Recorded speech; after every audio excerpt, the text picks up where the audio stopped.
I was ready to just chuck the TV into a wall. I watched too much TV, turned my 2 and 4-year-old into little rage monsters who couldn't go more than like 2 seconds playing independently on their own without asking if we could turn a show on. And I hit a point where I was like, something has got to change. Here's exactly what I did. I decided when they could watch TV. We had a set time during the day. So for us, it was after rest time, after nap time. They got to watch one show. I realized that when my toddler started the day watching TV, it set up the rest of our day to just be off kilter. By moving it later, it gave them consistency. And then when they asked about a show, instead of saying no 5,000 times, I could just pivot and say, oh, after rest time. Is it after rest time yet? When do we get to watch our show? And they consistently knew the answer. The second thing is I took 2 minutes the night before to set up a super simple activity for them to wake up to. I'm talking low effort, taping some toys to the wall, putting some blue tape on the ground with some cars for them to have little roads. Those tiny setups are like little sparks that nudge their curiosity, really help springboard them into play, especially if they struggle playing independently because they've been watching too much TV. Soon, instead of them waking up and asking for TV right away, they started running to see what activity I'd set up for them. 3 is I stayed consistent, and this was the hardest part at first. I had gotten used to using screens reactively in my parenting. When things got hard,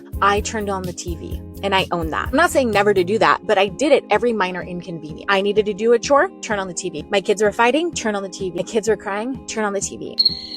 Sticking to one predictable time during the day trained me to stop turning it on out of desperation. And once I held that boundary, my kids adapted so fast. Toddlers are way more flexible than we give them credit for. Yes, it will be hard at first, but they will adapt so much quicker than you think. Here's the wild part. Within a few weeks, the constant begging for TV stopped.